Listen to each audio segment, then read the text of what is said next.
สบายดีพ่อแม่พี่น้องเบิร์ดสุขุสุคนพอๆกับสองพ่อแม่บุกดาแนลกับพี่น้องเอาพี่น้องมามื้อนี้ก้อยเนื้อพี่น้องก้อยเนื้อคมๆมื้อนี้กินกับ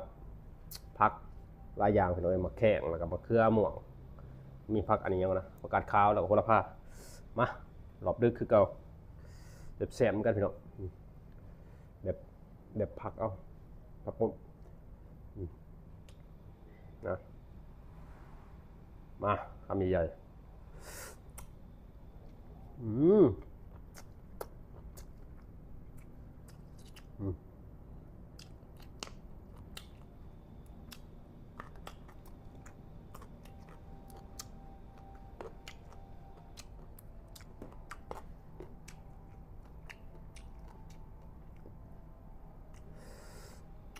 คำใหญ่ๆทุกคนบ่ได้บ่กินดิบก็ขอโทษขออภัยนะทุกคนเนาะอืม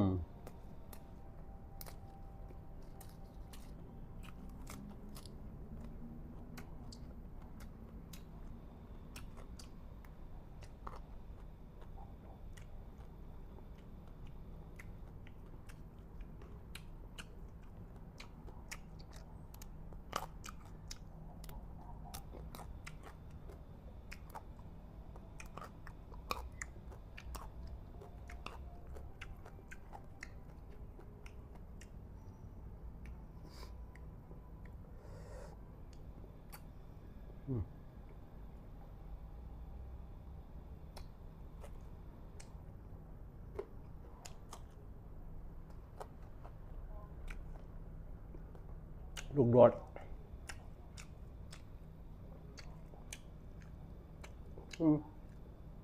อันนี้อันนี้บริเฮ็ดอันนี้บริเฮ็ดเองเลยทุกคนซื้อมา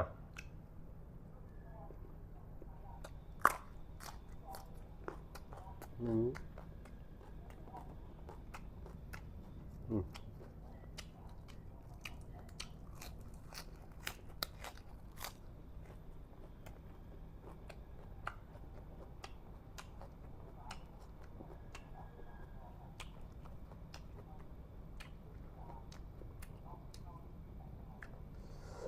โอ้ตับก็สดขนาด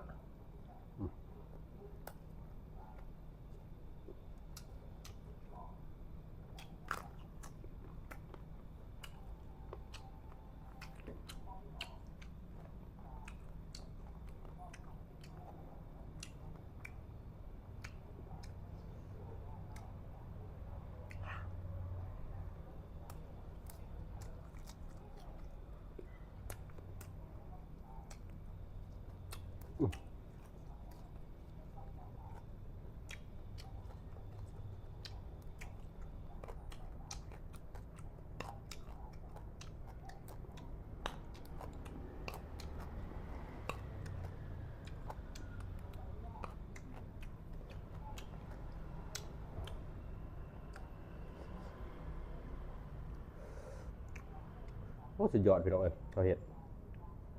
ร้านนี้แซ่บขนาดเห็นป่ะ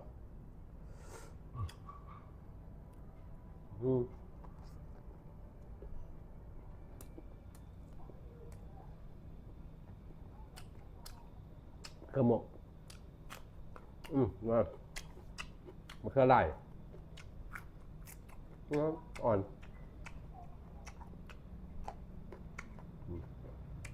ลูกพริกลูกโดดพอดีกินพอดีเผ็ด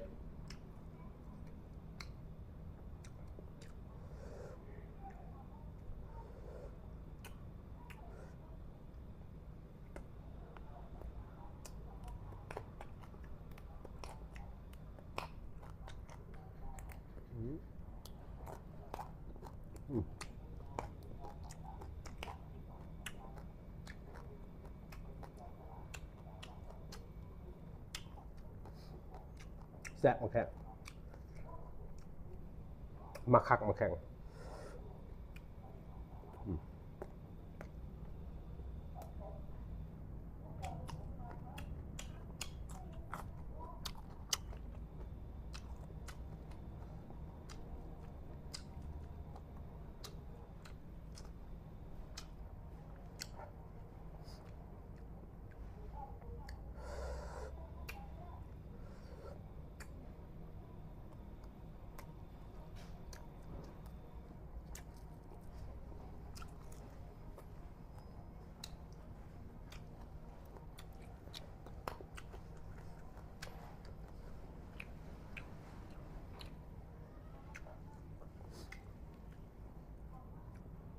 เสียดายแต่ว่า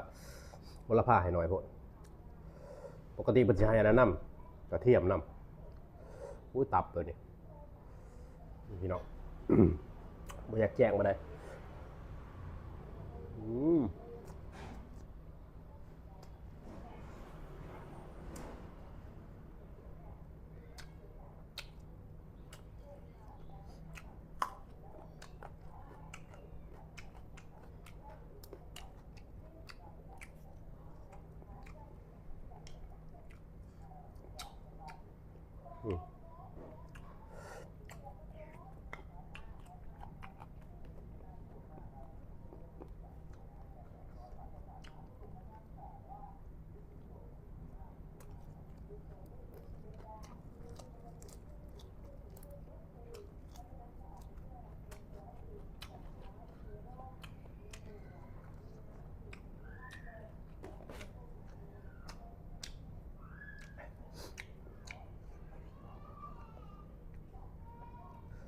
โอเคทุกคน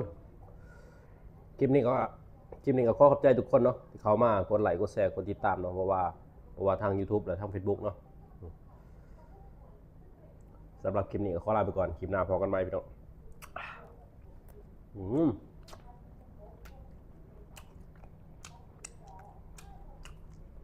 บาย